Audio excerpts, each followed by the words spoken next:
ታዋቂዎቹ የመዝናኛ ስፍራዎች የነ 5 ዶርስ 3 ዶርስ እንዲሁም የቀድሞ ግሪን ሃውስ መገኛ በእንደርታ ቡና ቤት ደምቃ በዳንኤል ሜዳ የልጅነት የእግር ኳስ ፍልሚያ አምራ በኢህአፓ የፖለቲካ ውጥንቅጥ እሳት ግላ የዝናቧ ጠጅ ቤት የማር ጠጅ የተንቆረቆረባት የ28 ሜዳ ተደጋጋሚ የዋንጫ አሸናፊ ቀደምቷ የመዲናችን መንደር ኡራኤል አልነበረችምን? በዛሬው መሰናዷችን ከታሪከ ብዙዋ መንደር ተወላጆች ጋር ያደረግነውን ቆይታ እንደሚከተለው አሰናድተናል። መልካም ጊዜ።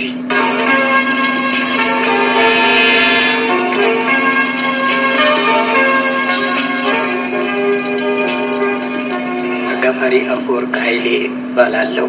እዚሁ ኡራኤል አካባቢ ከ50 ዓመት በላይ ኖሬያለሁ። እኔ ደግሞ ብርሃኑ ደመቀ ወይም ደግሞ በባምቢስ አካባቢ በመጠራበት ቦቹ እባላለሁ። ብዙዎቹ የሚያውቁ ቦቹ በሚለው በአብዛኞቹ የሚያውቁኝ። እንግዲህ ተወልጄ ያደጉት በዚሁ ደብር በደብረ ጽጌ ቅዱስ ኡራኤል አካባቢ ነው። ክርስትናዬንም የተነሳሁት እዚሁ በቤቴ ነው። እዚህ ተወልጄ ያደጉበት እትብቴም የተቀበረበት ሰፈሬ ነው። ካልወርቅ ሳልል እባላለሁ ወይንም ቅጽል ስሜ ብዙ ሰው የሚያውቀኝ አክሻ እባላለሁ። የተወለድኩት እዚሁ ኡራኤል ደብሩ ፊት ለፊት ቤተክርስቲያኑ ፊት ለፊት ነው። በኳስ ጨዋታ ለኦሜድላ፣ ለባቡር፣ ለእርሻ ሰብል በአሰልጣኝነትም የተለያዩ ክለቦችን እስከ ድሬዳዋ ናሽናል ያሰለጠንኩ ነኝ። በብሔራዊ ቡድን፣ በወጣት ቡድን፣ በሸዋ መርጠም ተሳተፍኩ። ሙሉ ስሜ ኤልያስ ተሰማ ይባላል። የቅጽል ስሜ ኤልያስ ባምቢስ ይባላል። እዚሁ አካባቢ ተወልጄ ያደግኩ ነኝ። የኡራኤል ልጅ። ኡራኤል ታሪከ ብዙ ነች። እንዲህ በአንድ ፕሮግራም ዳሰን ጨርሳት አይደለም። ግን ከታሪኳ በፊት ከስያሜዋ ብንነሳ ኡራኤል የተባለው ስያሜ ያው ከቤተክርስቲያን እንደተነሳ ይታወቃልና የቤተክርስቲያኗ መሰራረት ምን እንደሚመስል ምን ያህል ዘመን እንደተሻገረና ስላጎራባችሁ ባምቢስም ነካ ቢያደርጉልን። እሺ፣ ስለ ደብረ ጽጌ ቅዱስ ኡራኤል ቤተክርስቲያን እንዲሁም የኡራኤል ልጆች ታሪክ በዚህ በአጭር ሰዓት ላይ ተገልጾ የሚያልቅ ባይሆንም ያለውን ሁኔታ በመጠኑ ለመግለጽ ሞክራለሁ። ኡራኤል ማለት አዲስ አበባን የመሰረተ ነው ማለት ይቻላል። መስራቹ ኡራኤል በእውነቱ ለረጅም ዘመን የማይታወቅበት ዘመን ነበረ። ከጊዜ በኋላ ግን እግዚአብሔር በፈቀደው ሰዓትና ጊዜ ጸበሉ ፈልቆ ዓይነ ስውሩን፣ ጎባጣውን፣ ለምጻሙን የተለያየ በሽታ ያለባቸውን በመፈወሱ ፈረንጁ ሳይቀር በዓለም ዙሪያ ኡራኤል ሲባል ፈረንጁ ምን አለ? ይሄ ኡራኤል የሚባል የት አገር ዜጋ ነው እስከ ማለት ድረስ ደርሷል። ብዙ ተአምራቶች በመስራቱ የኡራኤል ልጆች በዓመት አንድ ጊዜ ጥምቀት ወደ ጃን ሜዳ በሚወጣበት ጊዜ ኡራኤል ይጠበቃል በጣም በከፍተኛ ደረጃ እና ወጣቱ የኡራኤል ወጣት ልጅ ደግሞ በጣም በአዲስ አበባ አካባቢ ወጣት የሚታወቀው የኡራኤል ወጣት የኡራኤሉ አይን አለው አሉ እያሉ በሚጨፍሩበት ጊዜ ያን ሜዳ ይደርሳል። ታቦታቱ ይገናኛሉ። እዛ ድብልቅልቁ የሚወጣው የኡራኤል ልጆች ናቸው። ቀድመው የሚገኙ ኡራኤልን ያሳወቁ የኡራኤል አካባቢ የባምቢስ አካባቢ በደርግ ጊዜ በቀበሌ ከፍሎታል። ቀበሌ 34፣ 35፣ 36፣ 32፣ 31 እነዚህ ሁሉ 34 ይሄ ባምቢስ ወጣት አንድ እንደ ችቦ ተያይዞ ኡራኤልን አጅቦ ይሄዳል። ሲመለስም እንደዛ ነው። ሌላ ቀርቶ ግርማዊ ቀዳማዊ ኃይለ ሥላሴ ንግስተ ነገስታት ዘውዲቱ ነግሰው እያሉ እሳቸው አልጋ ወራሽ ሆነው ወደ ኡራኤል ለመምጣት ግድ ሆኖባቸው አልጋ ወራሽ ስለሆኑ ይመጡ ነበር እንጂ ለመምጣት በጣም ነበር የሚፈሩ። ያስፈራል። ግርማ ሞገሱ አካባቢው ራሱ ከባድ ነው። በመጀመሪያ አጼ ምኒልክ ከእንጦጦ ኤልያስ ወራጉኤል አንድ ቦታ ላይ ኡራኤል ራጉኤል አንድ ላይ ነበሩ። ዳግማዊ አጼ ምኒልክ ኡራኤልን አንስተው እዚሁ አካባቢ አሁን ያለበት አካባቢ በመቃኞ አስቀመጡ ይላል ታሪክ። ከጊዜ በኋላ ዳግማዊ አጼ ምኒልክ በተፈጥሮ ሕግ ከዚህ ዓለም በሞት ሲለዩ ልጃቸው ንግስተ ነገስታት ዘውዲቱ ነገሱ። በዚህ ሰዓት እሳቸው አባታቸው የሰሯቸው አብያተ ክርስቲያናት ዙሮ ሲመለከቱ ኡራኤል በመቃኞ ቤት ነው ያለ። ይሄ ምንድን ነው? በመቃኞ ቤት ኡራኤል የአባቴ ታቦት በምንም ተአምር በመቃኞ ሊኖር አይገባውም። የአባቴ ታቦት ቅዱስ ኡራኤል በምታም። ስለዚህ መኳንንቱ መሳፍንቱ ወዲያውኑ በአስቸኳይ ስብሰባ እንዲደረግ ጠሩ። በዚህ ስብሰባ ላይ አንኳር በአጼ ምኒልክን ታዋቂ የነበሩ ታላላቅ አባቶች አንደኛው ራስ ዳርጌ ይባላሉ። ሁለተኛው ራስ ሀብተ ማርያም። ሁለቱም በኃላፊነት ጠርተው ከዛሬ ጀምሮ መኳንንቱን መሳፍንቱን ሰብስባችሁ ኡራኤል እዚህ ቦታ ላይ እንዲሰራ በሚል በ1875 ዓመተ ምህረት ያው መሰረቱ ተጥሎ በዛው ዓመተ ምህረት ተጠናቆ በልዩ አልባሳት ተከብሮ ንግሥተ ነገሥታት ዘውዲቱ የከበሩበት በይበልጥ የዑራኤል በ1875 ዓመተ ምህረት ታቦተ ሕጉ ገብቶ እግዚአብሔር የተመሰገነ ይሁን። መሰራረቱ በጥሩ ሁኔታ ገልጸውልናል። ወደ ቦቹ አንጋፋ የዚህ ሰፈር ተወላጅ ነው። ወደ አንተ ባምቢስን ባመጣ መልካም ነው። የባምቢስን አመሰራረት ባምቢስ የሚባሉት ሰውዬ ራሱ ማን ናቸው? ቦቹ ባላለው በታሪክ አጋጣሚ ስለ ባምቢስ እንዳወራ ተፈቀደልኝ። አጋፋሪ እንደተናገሩ ስለ ዑራኤል ተናግረዋል። ከዑራኤል ደግሞ ትንሽ ዘቅዘቅ ስትል የምታገኛት ሰፈር ባምቢስ ሰፈር ነች። ቁልቁለቷ ላይ ነው የምትገኘው። ባምቢስ በጣም ብዙ ቁም ነገሮች ያሉባት የአራዶች ሰፈር ነች ባምቢስ። እንግዲህ ሚስተር ባምቢስ ከሚለው ነው ባምቢስ የሚለው ስም የመጣው። ባምቢስ የሚለውን ትርጉሙን ደግሞ የሚትፈልገው ነው ብርሃን ከሚባል ነው። እውነትም ለአካባቢው ለሰፈሩ ብርሃን ነበሩ አባባ ባምቢስ ወይም አባታችን። እጅግ በጣም እናከብራቸዋለን። የምንወዳቸው አባታችን ናቸው። በዜግነት ግሪካዊ ናቸው። ከግሪክ አገር ወደ ኢትዮጵያ የመጡት በ19 ዓመታቸው ነው። የኢትዮጵያን የረገጡት ከአጎታቸው ጋር ገና በታዳጊ በጨቅላ እድሜያቸውን የመጡትና በ19 ዓመታቸው ኢትዮጵያ ከመጡ በኋላ ከዘመዳቸው ጋር ነበረ ስራ ሲሰሩ የነበሩት። ከዛ በኋላ ለምንድን ነው የራሴን ስራ ማልከፍተው ብለው ወደ ሰንጋተራ አካባቢ አሁንም አለች አልፈረሰችም፣ ግን በልማቱ የምትፈርስ አካባቢ አልሻ ትንሽዬ ሱቅ ከፈቱ። ሱቋን የከፈቱት በ32 ዓመታቸው ነበር። ከዛ በኋላ ምንድነው ያደረጉት? በቃ የራሴ የሆነ ትልቅ ሱፐር ማርኬት። በነገራችን ላይ ባምቢስ ሱፐር ማርኬት በኢትዮጵያ የመጀመሪያው ሱፐር ማርኬት ብዙዎች ያውቁ፣ ማንም ሰው ይሄን ነገር አያውቅም። የተከፈተው በሚስተር ባምቢስ። ከዛ ምን አደረጉ እሳቸው? ሰፈራችን አካባቢያችን ጫካ ነበር የነበረው አካባቢ። ከዚህ አካባቢ ላይ ነው የምፈልገው ሱፐር ማርኬት ብለው ከፊት አውራሪ አሻጋሪ ላይ ካሬውን በ50 ሳንቲም እና በ50 ሳንቲም ካሬውን አድርገው ይህንን የባምቢስ ሱፐር ማርኬት ከፈቱ። በወቅቱ እንዴት እዛ ጫካ ውስጥ ገብተህ ሰው የማይኖርበት አካባቢ ላይ ይህን ሱፐር ማርኬት ልትከፍት ቻልክ ተብሎ ከተለያዩ ሰዎች በቃ የተለያየ ሀሳብ ነበር የሰጣቸው የነበሩት። ግድ የለም እኔ ነገውን ነው ተስፋ ማድርገው ብለው እውነትም ብርሃን ናቸውና ይታያቸውም ነበረ። ከዛ በ1952 ዓ.ም ተጠናቆ ሱፐር ማርኬቱ ጀመረ እና ከዛ ነው የጀመረው። ስሙንም ያገኘው ከሚስተር ባምቢስ ከሚባሉ ግሪካዊ ነው። የባምቢስን አመሰራረት ብሬ ቆንጆ አድርጎ ነግሮናል። ለባምቢስ እናነሳ የባምቢስ አካባቢ ንግድ የሚካሄድበት ስፍራ እንደነበር ይነገራልና ምናልባት የምታስታውሱት ነገር ካለ? ባምቢስ ትንሽ እኔ እንግዲህ የማውቀው የሚስተር ባምቢስ ትክክለኛ ስም ቻራላምቦስ ዲማስ፣ ቅጽል ስማቸው ደግሞ ባምቢስ፣ ፍቹ ደግሞ ብርሃን ማለት ነው። እሳቸው እዚህ ሀገር መጡ ካጎታቸው ጋር ሱፐር ማርኬት ከፈቱ። በኋላ አለመግባባት ተፈጠረና የግላቸውን ከፈቱ። ባምቢስ ላይ የመጀመሪያው ዘመናዊ ሱፐር ማርኬት የከፈቱ ሰው እንጂ መንገዱ ወይም መጠሪያው አስመራ መንገድ ልክ ድሮ እንደ ጆሞ ኬንያታ መንገድ ነበር የሚባለው። ከዛ በኋላ ግን እየሰለጠነ እየወረሰ መጣና ባምቢስ ሱፐር ማርኬት መጣ። ባምቢስ ሱፐር ማርኬት በወቅቱ በጣም የሰለጠነ ሀብታሞች የሚገበያዩበት ዘመናዊ ሱፐር ማርኬት ነው። ሚስተር ባምቢስ በአንድ ወቅት በሰጡት ቃለ መጠይቅ የእኛ ብሔራዊ ባህል ቀን በመላው አገሪቱ የግሪክ ባንዲራ ይውለበለባል። እኔ የምኖረው ከአቴንስ ወጣ ባለች ከተማ ነበር። እናም ሁልጊዜ የኢትዮጵያና የግሪክ ባንዲራን እሰቅላለሁ። ታዲያ ሰዎች ሚስተር ባምቢስ የኢትዮጵያ ቆንስላ ነህ እንዴ ሲሉ ይጠይቁኛል። የለም ኢትዮጵያ ሀገሬ ናት፣ መቼም ቢሆን አልረሳትም እላቸዋለሁ። አንድ ቀን እግዚአብሔር ኢትዮጵያን እንደሚያያትና እንደሚባርካት አምናለሁ። ኢትዮጵያ የአፍሪካ መሪና ንግስት ትሆናለች። አረ የአፍሪካ መሪና ንግስትም ነበረች። በሁሉም ዘንድ ከበሬታ የነበራትም ሀገር ናት። ዛሬ እዚያ ደረጃ ላይ ወይም የሚገባት ቦታ ላይ ባትሆንም ነገ ይህን ድል እንደምትጎናጸፍ በጽኑ አምናለሁ ሲሉ ተናግረዋል። አንድ የዑራኤል ወይም የባምቢስ ልጅ የት ነው ሊማር የሚችልባቸው የመጀመሪያ ደረጃ ትምህርት ቤቶች ይኖራሉ እና መምህራን የምታስታውሷቸው ካሉ እያነሳሳን እንለፍ። በዑራኤል ዙሪያ አካባቢ ያለን ሰዎች ምንድነው ትልቁ ነገር የተማርንባቸው ብዙ ትምህርት ቤቶች አሉ። ለምሳሌ ያህል እንዲሁ ከዚች ከዑራኤል ጋር መጀመሪያ ሳንወጣ መጀመሪያ በስሙ የሚጠራውን ቅዱስ ዑራኤል መለስተኛ ትምህርት ቤት አለ። የአጼ ቴዎድሮስ አንደኛና መለስተኛ ትምህርት ቤት አለ። የመጀመሪያው የአጼ ቴዎድሮስ መለስተኛ ትምህርት ቤት ባለቤት አቶ ጌታቸው አለማየሁ ይባላሉ። የመጀመሪያውም ደግሞ ከእንደገና ርዕሰ መምህር ከሳቸው ደግሞ ከአቶ ጌታቸው አለማየሁ በመቀጠል መምህር ኃይለማርያም ነበር የነበሩት። በአቅራቢያችን ደግሞ ሌላ የሚገኝ ትምህርት ቤት እንግዲህ ያው ከአፄዎቹ አንወጣም አይደለ? ከአፄ ቴዎድሮስ ደግሞ ወደ አፄ ዮሐንስ ትሄዳለህ እና አፄ ዮሐንስ ደግሞ ናክሻ የተማሩበት ትምህርት ቤት ነው። ከዛ ደግሞ ዞር ደግሞ ስትል ደግሞ ትንሽ ከፍ ስትል ደግሞ ተንሳኤ ብርሃን ትምህርት ቤት ይባላል። የተንሳኤ ብርሃን እንግዲህ እኔ በደረስኩበት ዘመን ላይ የመጀመሪያው ዳይሬክተር አቶ ሰለሞን ነበሩ። አቶ ሰለሞን በእድገት ወደ አስፋወሰን ትምህርት ቤት ሄዱ። ያለቀስነውን አልረሳውም። ወደ አስፋወሰን አቶ ሰለሞን አደጉ ተብሎ ረጅም ጠይም ናቸው፣ መነጽር ያደርጋሉ፣ አንረሳቸው። ከዛ ማመጣ አቶ ሀጎስ ረዳ።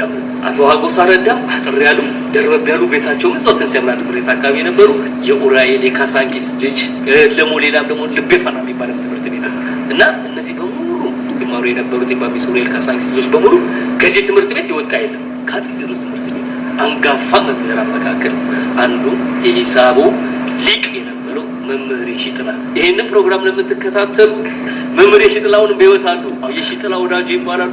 በጣም ጎበዝ እና አፄ ቴዎድሮስ ትምህርት ቤት በቅርቡ ደግሞ 60ኛ ዓመቱን ደግሞ አሁን በቅርቡ ያከብራል። እነ ቲቸር ዘነበ እነ ቲቸር አባተ ጥበቃዎቹ ደግሞ ማድረሳቸው የሚገርፉን አቶ አያሌውና አቶ አረጋ በምን ምክንያት ነበር የሚገርፏቸው? አንደኛ በማርፈድ ተው አቶ አያሌው አይጨክኑብን እረፍዶብን ነው የተደወለብን እንላለን። ጊዜ ማድረሳቸው ናቸው። ግን አሁን በሕይወት ይኑሩ ያሉ እሳቸውን አቅም አቶ አረጋ ግን አሉ። እስቲ ለባቢስ ኡራኤል ቅልቦች አቶ አረጋን እስከ ዛሬ ድረስ ይጎበኛቸዋል። ምርቃታቸውን እያፈስን ነው። አልጎደለብንም። ቴዎድሮስ ከተማሩት አንዱ እኔ ስማር እንግዲህ ዳይሬክተሩ አቶ ኃይለማርያም ነበሩ። መምህር ዘነበ አለ ነፍሱን ይማረው፣ ቸር ጠበይወታል፣ ቸር ሲራክ፣ ቸር አምሳለ፣ ቸር ግዛው፣ ቸር ዘሪሁን፣ ቸር አባተ፣ ቸር ሰለሞን፣ ጸጋዬ ምናምን። ግን በጣም የሚገርመው በድሮ ጊዜ ዝም ብለህ ስርዓቱን ትፈራለህ። የትምህርት ስርዓቱ ትምህርት ቤቱ አጡ ክፍት ቢሆንም የምትገረፈው ምንድን ነው? በአጥዋት ገባ ስርዓቱ ስላለ በበሩ ሄደ ተገልፈት ነው። ይሄ ምንድን ነው? እንደ ቤተሰብ ነው መምህር የሚታየው። በጣም ይፈራል። በዛ ካለፈ በጣም ጥሩ በአዲስ አበባ ውስጥ ጥሩ ትምህርት ቤቶች ከሚባሉ ትምህርት ቤቶች አንዱ አፄ ቴዎድሮስ ነው። መጀመሪያ መገኛው ልክ አሁን ካለበት ስር ነበር፣ ወንዙ ስር ነበረች፣ ከባምቢስ ጀርባ። ቀጥሎ ደግሞ አዲስ ተሻሽሎ በጣም እሱን ከሚያስመሰግነው ጋር ሸላ ኃይለማርያም በነበረው ጊዜ ከትላልቅ ሀብታሞች ቦታ ተጋፍቶ እንደ ግል ርስቱ አድርጎ ትምህርት ቤቱ እዛ ጋር ከፍቶታል። እዛ ቦታ ላይ በጣም የታወቁ ሀብታሞች ነበሩ። ከነሱ ጋር ተሻምቶ ነው የከፈተው ይህንን ትምህርት ቤት። ይሄ ሸላ ኃይለማርያምን ሊያስመሰግነውና ሊያስመልሰው የሚገባ ጉዳይ ነው።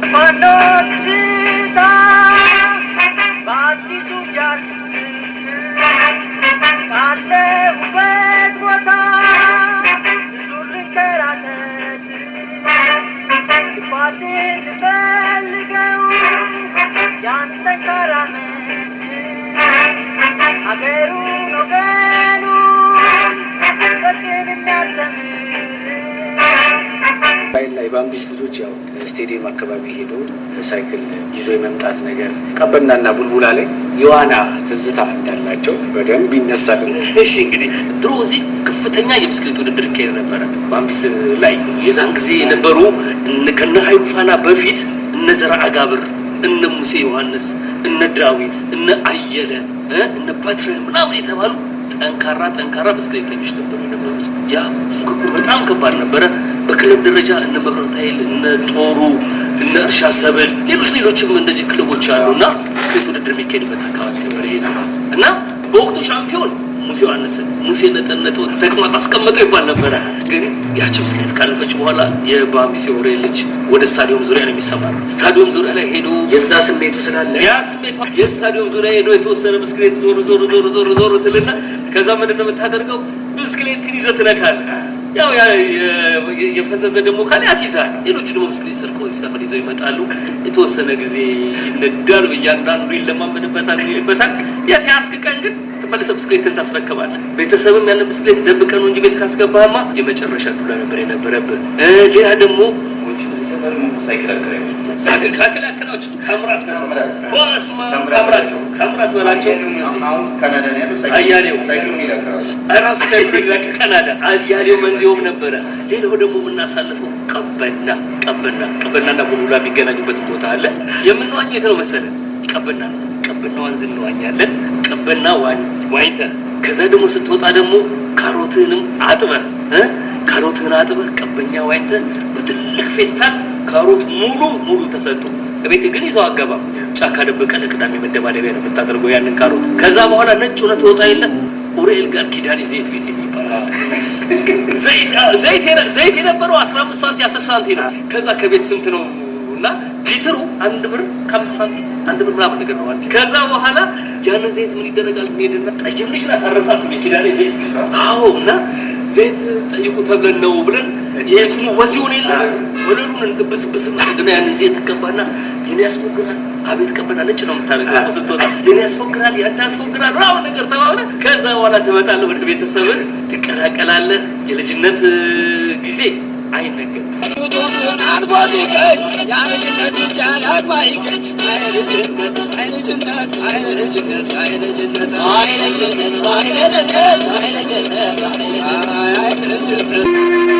አብሮ ጓዶቼ ወዴት ነው ያላችሁ?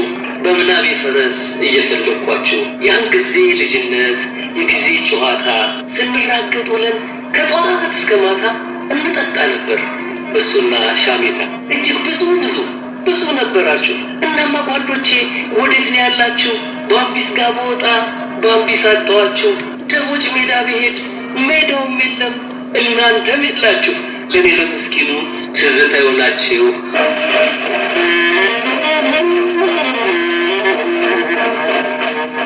የደረጀ ፍጨት፣ የደጌ ጭፍጨባ፣ የእውነቱ ተንኮል፣ የመዝጌ ትረባ፣ የፋይቆ እልህ፣ የነሩሲ ጥበብ፣ የመስፍኔ ጡንቻ በአማኑኤል ሰበብ፣ የአቡጌ አሎራ፣ የአባቦ ጭፈራ መቼም አይረሳም ቆመን ብናወራ።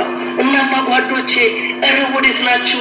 ዛሬ በጠዋቱ እየፈለኳችሁ ተስፎ ልጄታ፣ የሪና ያሬድ ቃጫ፣ የሱራፌልና የሃይሚ ቁንጫ፣ የኮልቴና ሲሞን እንዲሁም የሻንጋ ተፈነዱ ነበር ክረምትና በጋ።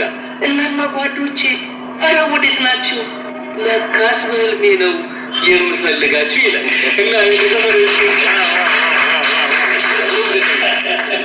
ላይታረስ በኖሮ ኑር እንደሱስ ላይ ናዳል ልጅነቴን አፈቀኝ ተመልሶ ላይመጣ ዱባሰፍ ላይ በቅር ዋሺ ቅብላ ይወጣ ልጅነቴን አፈቀኝ ተመልሶ ላይመጣ። ሌላው ደግሞ ፎቶ ጃፓን የሚባል ነበረ። ፎቶ ጃፓን በአካባቢያችን ላይ ያሉ ህፃናቶች አሁን ትልልቅ ሰዎች የሆኑት በሙሉ ክርስትናቸው ልደታቸውን የሚነሱበት ፎቶ ቤት ነበረ። ፎቶ ጃፓን እንደውም ካሜራማኑ አሊዲኖ ይባላል። አሊዲኖ እንደውም አሁን አለ ወደ ካራ አካባቢ ላይ ነው የሚኖረው። በጣም የሚገርም ነው። ሌላው ደግሞ ኩነኒ ፋርማሲ የሚባል አለ።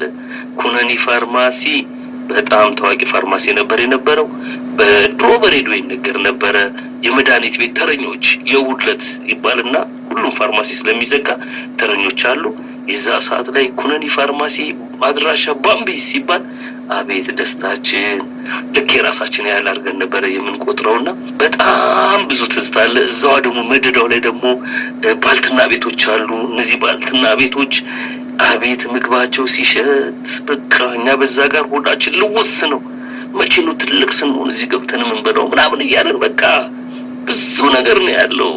በጣም ማረሳቸው አካባቢዎች ናቸው። ባምቢስ፣ ኡራኤል ትዝታችን፣ መኖሪያችን፣ ሰፈራችን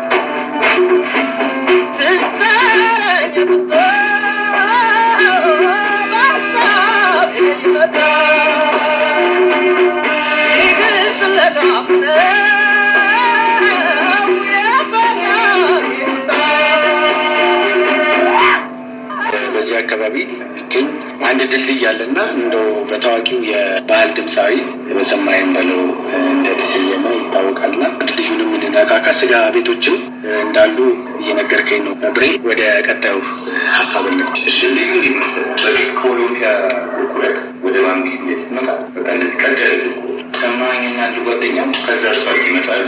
እነሱ እንደዚህ ቅርብ ማለት ሲገባ ይጠቀማል።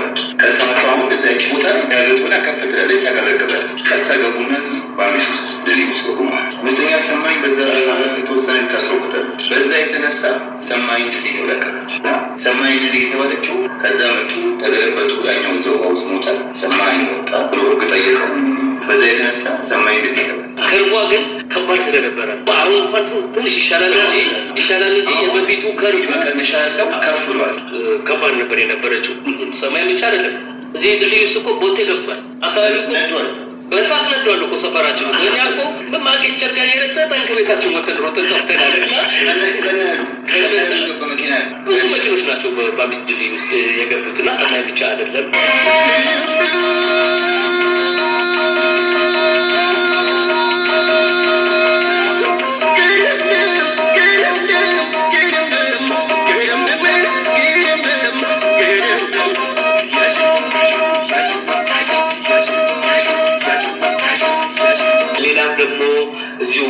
በአምቢስ ዙሪያ አካባቢ ደግሞ ታዋቂ ሻይ ቤቶችን ነበሩ። የእናቶቻችንን ማር የምናስደነግጥበት 10 ሳንቲ እኮ ነው የምናስደነግጠው። በ10 ሳንቲ ነው የምንበላ የነበረውና ታዋቂ ሻይ ቤቶች እነ ሳኒ ሻይ ቤት ነበረ፣ ዘመን ሻይ ቤት ነበረ፣ ዳገቴ ሻይ ቤት ነበረ፣ ፍሪኪ ሻይ ቤት ነበረች። ኩራዝ ፍሪኪዎች አራዳዎች ናቸው የሚገቡባት። ኩራዝ ሻይ ቤት የሚባል ነበር። አላጠፋም፣ ልክ ነኝ። እነዚህ በሙሉ በአምቢስ ዙሪያ አካባቢ የነበሩ እንትኖች ናቸው፣ ሻይ ቤቶች ናቸው። እና በጣም ደግሞ ሌላው ቅድም ሳንናገር ያለፍናቸው የእግር ኳስ ሜዳዎች፣ የእግር ኳስ ሜዳ ዳክዬ ሜዳ አንደኛ፣ ኮራ ሜዳ በጋሽ ኮራ የተሰራ ራስ መስፍን ሜዳ፣ ዳንኤል ሜዳ ፍትህ ሚኒስቴር የተሰራ ደቦጭ ሜዳ ደቦጭ ሜዳ የሚባልም ነበር። ፖሊስ ጣቢያው ፊት ለፊት ቅድም ያው አንዳንድ እርምጃዎች ወሰድበታል ብዬ ያልኩ አካባቢ ላይ እንደዚህ አይነት ሜዳዎችም ነበሩን። በአምቢስ ተቀጥሮ መስራት ጀመረ። ከዛ ይሰራለውና ምንድነው የሚያደርገው? ይሄ አሁን እናንተ የቆርቆሮቹ አሳዎች ሰርዲን ነው የምንላቸው። አሁን ምንድነው የሚባለው?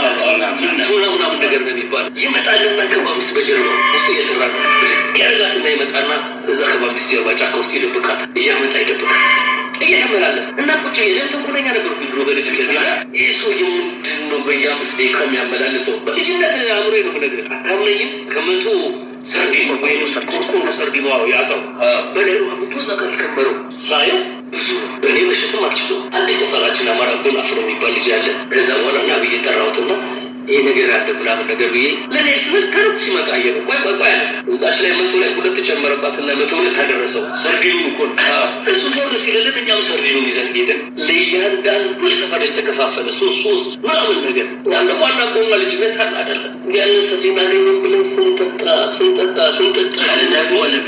በጣም ከባድ ነው ቅባቱ። እናቶቻችን በማግስቱ በሌሊት ወረፋ ቦርቸሌ ተገናኘ።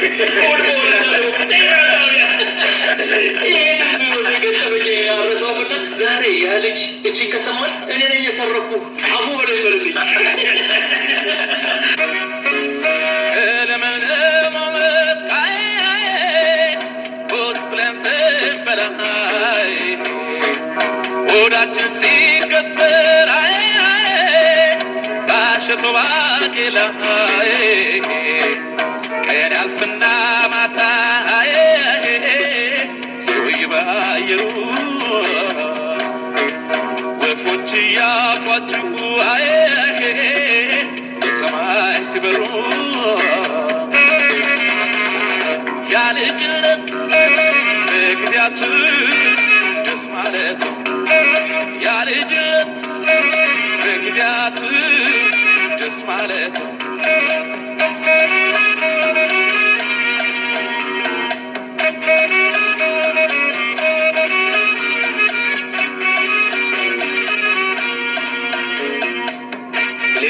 ያከው ስጋ ቤቶች ለታይቀር ነበረ።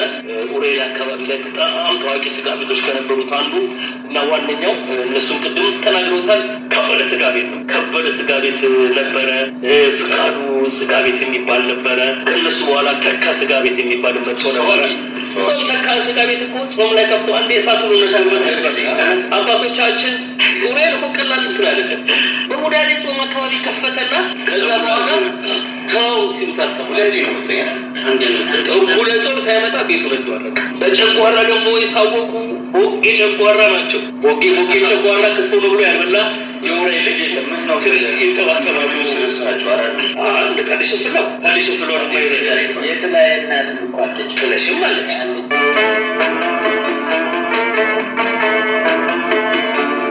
በድር ደረጃ ደግሞ የነበረው እዚህ ኡራኤል አካባቢ በጣም አንጋፋው ድር የኡራኤል እድር አለ፣ የቡልቡላ እድር አለ፣ የወዛደሮች እድር አለ፣ የከባ እድር አለ። በጣም ብዙ ነገሮች ነው ያሉት። ኡራኤል ህይወታችን በሙሉ እርስ በርስ ወዛደር እድር ጃምቦ ነው መስላችሁ? ጃምቦ ነው መስላችሁ? የለም ፍቅረ ኡራኤል አለ። በስም ዳኞቹን ስንጠራ የመጀመሪያዎቹ በበረት ላይ አቶ ጌታቸው ጀማነ እድር ይባላል። እዚህ 32 ሻምበል ወልደ ማርያም እድር ይባላል። እዚህ ከሆነ ደግሞ ሻምበል ሽመልስ የሚባል እድር የመጀመሪያዎቹ። ከዛ ቀጠልና አቶ ደመቃ የተነሱ እድር ይባላል። ከዛ እዚህ ስትመጣ ሻለቃ ሲሳይ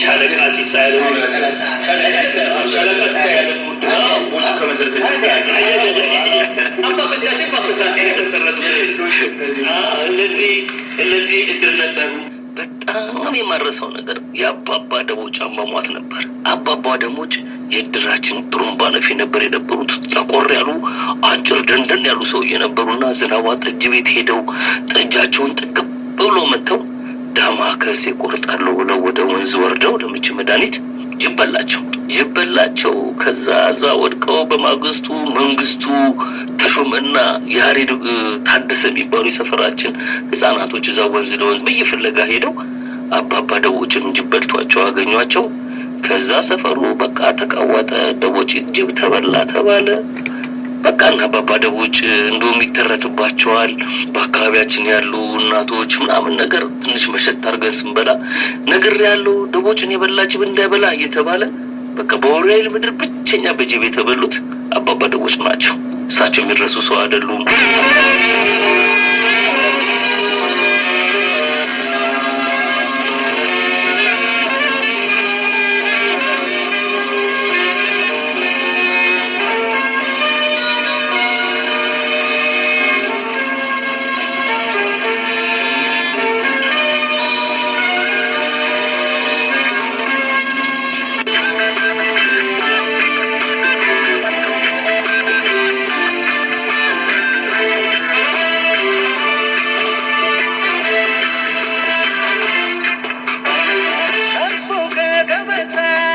የባምቢስ ልጆች ስደት ገጠመኞችም አሉ ከዚህ ጋር የሚገናኙ። የስደት ሁኔታውን ምናልባት ይህ ፕሮግራም ሊያዳምጡት ይችላሉ። የቅን ልቦች አባል እንደሆኑ ነግረህናል እና እናንሳው እሱን። ይህ ስደትን በተመለከተ የኡራኤል ልጅ ስደት የጀመረው በደርግ ዘመነ መንግስት በመጣበት ሰዓት ላይ ይሄ ብሔራዊ ውትድርና የሚለው በታወጀበት ወቅት ላይ ነው። የዛን ጊዜ ከቦታ ቦታ ናክሻው ተሳሳትኩ ሊያደርሙኝ ይችላሉ። ከቦታ ቦታ ለምሳሌ ከአዲስ አበባ ደብረ ዘይት ሜዳ አትችልም። ከአዲስ አበባ ባህር ዳር ሜዳ አትችልም። ዝም ብለህ ትኬት ቆርጠህ ከቀበሌ የይለፍ ደብዳቤ ካልተሰጠ በስተቀር አትሄድም። እዛ የቀበሌ 34 ያሉ ወጣቶች ወንድና ሴቶች በሰዓታቸው ወደ 17 ይሆናል። ይህ ብሔራዊ ውትድርና የጀመረ ሰው በዛን ጊዜ ደግሞ የከፍተኛ 15 የእግር ኳስ ያበደበት ወቅት ላይ ነው እና በወቅቱ የቀበሌ 34 የእግር ኳስ ቡድን የከፍተኛ 15 ሻምፒዮን ነበረ። ሻምፒዮን ሲሆን ምንድነው ቃል የተገባላችሁ ይህንን ዋንጫ ካመጣችሁ የይለፍ ደብዳቤ ሰጣችኋል የሚባል ነበር የነበረው እና በወቅቱ ለዋንጫ የተጫወቱት ከቀበሌ 28 ከሚባል እግር ኳስ ቡድን ጋር ነው። እነ ቮልቮ ምናምን የሚባሉ ነበሩ፣ እነ አሉላ የሚባሉ ልጆች ነበሩና ከነሱ ጋር ነው ቀበሌ 34 2-0 አሸነፈን ዋንጫውን። ከዛ በኋላ ሲመጣ ወደዚህ እንዴት ይሄ ነገር ምናምን ነገር ብለው ሲጠይቁ አቶ ፋንታ የሚባሉ የስፖርት ኮሚቴ ነበሩ። አሰልጣኛቸው አቶ ፈቃደ መኩሪያ ናቸው የነበሩት በወቅቱ። ከዛ አቶ ፋንታ ከክፍሉ ምናምን ጋር ተነጋገሩና ቀስ እየተባለ በሚስጥር ማተም እየተደረገ የይለፍ ወረቀት ተሰጣቸው። ይሰጣቸው ያቸው የይለፍ ወረቀት ሁሉም ያዘና እንደ ነገር ሆነ ሄድ ነው። ግን እርስ በርስ አልተነጋገሩ። ሁሉም ሁሉ ዋጥ አድርጎ ይዘው ቁጭ ብሏል። ያልተሰጠው ማን ነበረ? ሚሚ ዝናቧ ነበር ያልተሰጣት። እግረ መንገድ ነው የኡራኤል ልጅ እንዲያቆሰለ ፈልግ ነውና ሚሚ ዝናቧ ምን አደረገች? ኧረ እኔ እኮ ያልተሰጠ ልጆቻችሁ በሙሉ ተሰጥቷቸዋል፣ ስለዚህ እንዴት ላድርግ ብላ ምላለችና አጋጣሚ እዛ ቀበሌ 34 ውስጥ ይሰራ የነበረ ቦጋለ ወርዶፋ የሚባል ነበርና ግን ዝናብ ዋጣጅ የራሱ ቤት ነው ጠጅ ደንበኛ ቤት የዝናብ ዋጣጅ ቤት ደንበኛ የእናቱ ቤት ደንበኛ ነውና ማታ ማታ ሲመጣ 2-3 ይሉታል። ኧረ እንደምንም ብለህ በነፃ ነው የሚጋበዘው። ኧረ እባክህ እንደምንም ብለችን የለፈረቀት ምናምን ሲባል ቆይ ጠብቁ ምናምን አለና ከሌሎች ማታው ከሚደረጉ ወረቀቶች ጋር ቀለም አስገባን ነው ስ የሚዝናባ ማህተም ተፈታላት። ከዛ እሷ የሚያዘች ማንም ሳይነጋገር በማግስቱ ተነስተው ሄደው የት እንደተገናኙ ታውቃለህ? መተማ ይዙራ በረሃ ላይ ግማሹ ጭው መስሉ ግማሹ በቃ ነጭ ሆኖ ምናምን ሆኖ ነው ያሳዘባትና አንድ የቀረ ሰው የለም። 18ኛ ሰው ለዚህ ደቂቃ 18ኛው ሰው ይመስለኛል ስምንት አያስፈልግ ወታደር 18ኛው ሰው እና ግን በጣም አራዳ ጓደኛቸው እንግዲህ በዛ ጊዜ ይመስለኛል ታደለ ደስታ ዝናዋ ተሾማ እያለ ተሾማ ማለት ሲያሉ እንደያው ያ ሰው መጣ የራሱ አማራጭ አለ።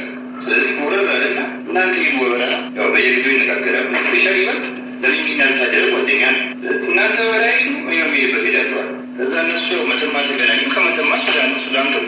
የ18ኛው ሰው ቀድሞ አሜሪካን ገባ።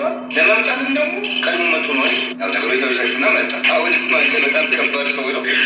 እነዚህ ሰው ጨዋታ የሚችል ሰው ነው። ለየት የሚያደርገው ነገር አሜሪካን እንደጨፈረ አሁን መዝናናት የሚወዳ መዝናናት ነው። በቃ ጠንካራ ሰው እስቲ የነበረው እስቲ አየሪና እስቲ የነበረው እስቲ አየሪና የጥንቴ ጠዋቶን የበፊት ነገር የጥንቴ ጠዋቶን የበፊት ነገር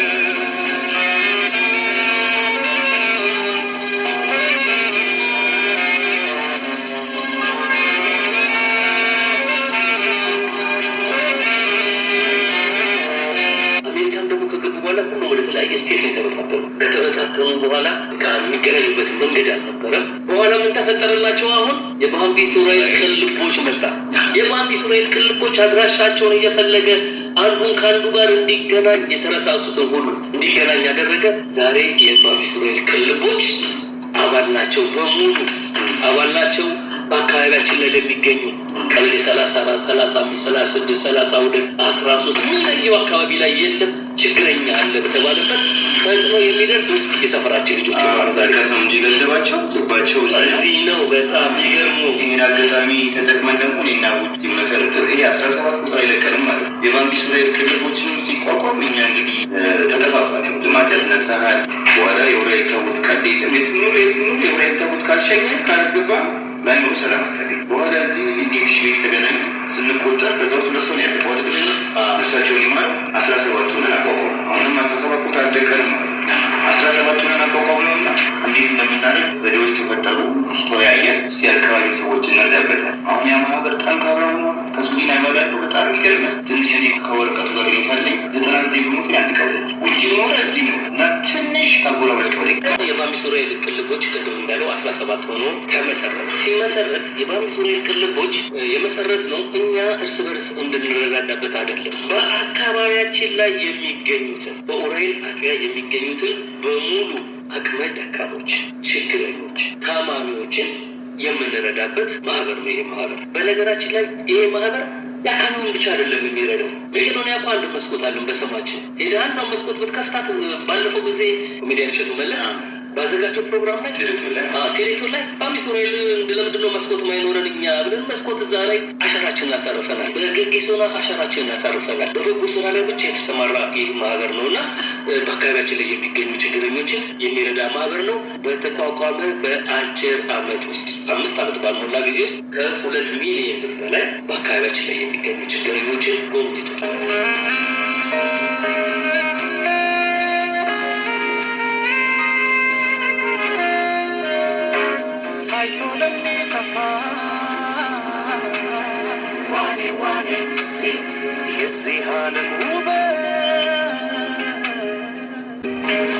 ምናልባት በዚህ አጋጣሚ ማህበራዊ ሚዲያን በመጠቀም በርካታ የበጎ ስራዎች ይከናወናሉ እና በዚህ አጋጣሚ ይህን ፕሮግራም የሚሰሙ የዚህ ሰፈር ተወላጆች የእናንተን የቅን ልቦችን የማህበራዊ ሚዲያ አማራጭ እንዴት ነው የሚያገኙት? ጥሩ ጥያቄ ነው ያነሳው።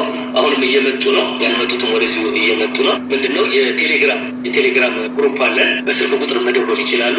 በስልክ ቁጥር ቢደውሉ 0911 22 65 75 ቦች ብሎ ቢደውሉ በሙራይ በባምቢስ አካባቢ የሚገኙ ልጆችን በሙሉ አድ እናደርጋለን። ይህን ማህበር ስንመሰርተው የአንድ ቀን ማካያቱ ኮር ውስጥ የአንድ ቀን ማካያቱ ለምንድን ነው ሳንጠጣ ለበጎ ተግባር የማይውለው በሚል የተነሳ የተጀመረው። ሁሉም በየወሩ 30 ብር ነበር ይሰጥ የነበረው። ከዛ ያቺ እየተራቀመች አንድ ሰው ጋር ስትሄድ ጉልበት እየሆነች መጣ እና እያለ እየሰፋ ሄደ። ከሀገር ውስጥ እንኮችም ያሉ የባምቢሶሮ ልጆች በሙሉ በፍቅር እንደ ራሳቸው አድርገው በአይነ ቁራኛ የሚጠብቁት ትልቅ ማህበር ነው። ስለዚህ ይሄ ማህበርን ደግሞ ማንም የባምቢሶሮ ልጅ ሊቀላቀለው ክፍት ነው። እኔ ከተሰሩት ስራዎች ውስጥ መካከል ለምሳሌ ማማሙ የምንላቸው ሙነሽ አሰፋ ወይም ሾሌ የምንላቸው የሰፈራችን ሴትዮ ነበሩ። እጅግ በጣም ጨዋታ አዋቂ የነበሩ በጣም አካባቢ ላይ የወደዱ የነበሩ ሴት ናቸው እና ለ7 ዓመት ያህል ከቤታቸው ቁጭ ብሎ አይናቸው አያዩ። ከዛ በሆነ አጋጣሚ ላይ እኛ ነው ህይወት ያሉ ብሎ አልመሰለንም ነበረ። በሆነ አጋጣሚ ላይ ድምጻቸውን ሰማና እንዴት የሙሏሉ እንዴ አለንና ሄደን ስንጠይቃቸው አይኔ እኮ ያይም 7 ዓመት ሞላው በድምፅ ለይተው 7 ዓመት ሞላው አይኔ ያይ ምናምን አለ።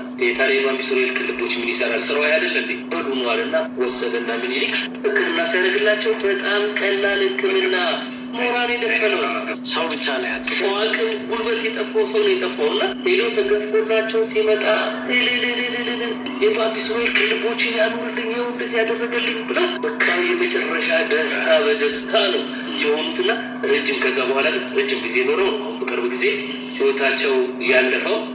ከዛ ሙስሊም ወንድሞቻችን እህቶቻችን በጣም የተቸግረዋል። ማንም አያያቸው እነሱንም እንጎበኛቸው።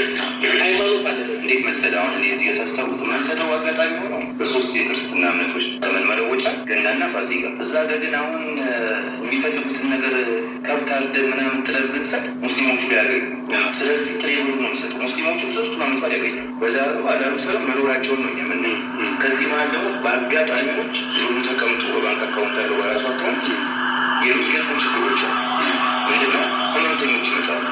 ለምሳሌ ላይ 30,000 የተባለ ዛሬ ይሄ ጣራው ስንሰጥ 5,000 ምናምን ነበር። 2 ጊዜ ኩላሊት ያጠቡ ልጆች አሉ እና ገደብ አይለይም። አንድ ቀበሌ ብንሆንም የተቋቋመው ችግር የጎረቤት ችግር ያልተቸገሩ አልፎ ተርፎ 32 35 36 ድረስ ደርሰናል። ወደዚህ ደግሞ 18 ወደ ኦሎምፒያ ደርሰናል እና ህመሙ እስከደረሰበት አሁን በተማመን ነው ሰዎች ደውለው የሚነግሩ። ኮሚቴም አለው በስሩ የተዋቀረ ይገመግማለሁ ይነግራል። በጣም ከሚያደርግ ነገር ለሚገባው ሰው አልደረሰም የሚል ጭቅጭቅና መነጋገር ነው እንጂ ያለ አይሰጥም የሚል ሀሳብ ደግሞ ግዳጅም የለው። ለምሳሌ አንድ ሰው ሳይኖር ለሀገር ታጓሉ ያ ሰውዬ 20 ወር ላይ ትልጅ ወይም ብላ ስላሉ የ20 ብር ና ክፍል ብሎ የሚያስገድል ሲመጣ አንድ ብሎለት ይሄ ደግሞ እንዳንለያይና በሀሳብ እንድንግባባ ሆነ። ብዙ ማህበር አለ። የእነሱ የተለየ ነው እንሰማለን። እኛ ወደ 6-7 ያለ ራይል እያለ አንረግደግ ምናምን አንዱ ከአንዱ አሉ። የእነሱ ግን የምንሰማው በጣም ትልቅ ነገር ነው። እኔ ያው እከታተላቸዋለሁ በየበዓሉ የሚያደርጉትን ለሰው ለተቸገረ የሚያደርጉትን። አሁን እኛ ማለት አለ እኛ ለራሳችን እዛው ለታመመ እዛው ድር አይነት ለሞተ ይህን እንጂ እንደነሱ እንደዚህ በቃ እዛው ለማህበር ለተቸገረ ሰው ሲሞትበት ነው። ይህ ደግሞ በጣም የተለየ ነው። ደስ የሚለኝ ነው። ሁላችንም የቀናንባቸው ነው። እግዚአብሔር ደግሞ እድሜያቸውን አርዝሞ ለመርዳት ያብቃቸው። አሁን ኡራኤል አካባቢ የሚታወቅበት ትልቁ ነገር አሁን ምንድን ነው? በአዲስ አበባ በኢትዮጵያ ደረጃ ማለት ይቻላል ኡራኤል አካባቢ አሁን የምን አካባቢ ነው? የሴራሚክ አካባቢ ነው።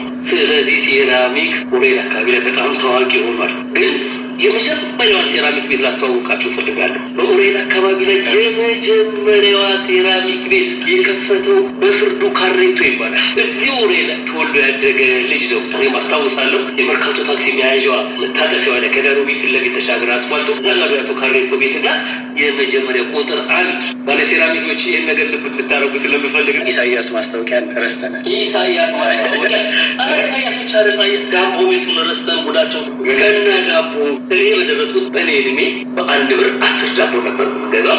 ከገና ዳቦ ቤት ነው የምንገዛው። ከዛ ደግሞ በኋላ ደግሞ ኢሳያስ እዛ ገና ዳቦ ቤት ጋር ጋዜጣ ትሸጣለች። ኢሳያስም ኤፍሬምም በአምቢስ እዛችሁ ከገና ዳቦ ቤት አጠገብ ጋር ነው ቤታቸው። ኢሳያስና ኤፍሬም ጋሻው በጣም ስማርት አብሮ አደግ ወንድሞቻችን ናቸው። ኤፍሬምም ኢሳያስ ከዛ ነው የተነሳቸው። በጣም ነው የምንወዳት ወንድማችን ናት። አሁንም የሰፈሩ ልጅ ስታገኝ እኮ ጥሩ ሰላምታ ነው የምትሰጠው። ዛሬ ደግሞ ህይወት ተቀየረ። እግዚአብሔር ይመስገን። ኢሳያስ ተወልዶ ያደጉት እዚህ 34 ቀበሌ እዚሁ ጓምቢስ ጋር የሰፈራችን ልጆች ከኛ ጋር በምንም ነገር ላይ ኢሳያስ ያው የመጀመሪያው ሰው ቢሆንም በማስታወቂያ ብዙ ልጆች ፈርተዋል። በዚህ ሙያና ሀብታሞች ሆነዋል። ብዙ ልጆች ናቸው ሁሉ አኪያ ተሾመ፣ ዮሐንስ በዛብህ፣ አኪያ ተሾመና ዮሐንስ በዛብህ። ዮሐንስ እንደውም ቀደም የሚልም ይመስላል የባቢስ ሱራይ ልቦች አባት ናቸው። እንደ አንድ ሰው ነው ተረጋቸው ተመስገን። እነዚህ ወደ ማስታወቂያ ስራ ውስጥ የገቡ ናቸው። ቅልቦች ሲመሰረት ጊሽ ሱረት አባል ነው የሚገባበትን ያዋጣል። ግን ምን ጊዜ ለመነጋገርም ሆነ ልክ አሁን እንደምንቀረጸ ለመወያየትም ሆነ ሙሉ ቤተሰቡ ፈቃደኛ፣ ሙሉ ቤተሰቡ አባል ለበጎ ስራ የማይገኙ ሰዎች ናቸው። ሲመሰረትም ከአባሎቹ ከ17 አንዱ ራሱ ጌትሽ ነው። እኔ በአጋጣሚ ምክንያት ለ1 ዓመት ታምሜ ነበር እና ብዙ ራዕይ ልጆች በእንትን ነበር በክራንቻ ይህ በሙሉ የራዕይ ልጅ የሚታየው የሚያለቅስ ነበረ። እነ ኮራ ይመጣሉ፣ መብረቆች ይመጣሉ። የራዕይ ጠቅላላ ቅድም እንዳወራቸው እያለቀሱ ነበር የሚሄዱ መብረቆች ላይ ያሉ ከውጭ ሕክምና ሙሉ ምን ያህል ፍቅርና መተባበር እንዳለ ከዛ በኋላ የውራይነት ነው። ዕለት ሄዳሉ በሸክም አመጡኝ፣ ዞርኩኝ፣ ብድጋል እነሱ ባነሱ አውሮፓ ሄድኩኝ፣ ጀርመን ሄድኩኝ። ዞሬ ይህንን ያየውን ዞሬ ለዚህ ያበቁኝ ሙሉ የውራይ ልጆች ነው። በዚህ አጋጣሚ የመብረቅ የካዛንቺስ ልጆች፣ ውጭ ደግሞ አሜሪካን ያሉ በአውሮፓ ያሉ ጓደኞችን በዚህ አጋጣሚ ላመሰግን ነው እድሉ ስላገኘሁ።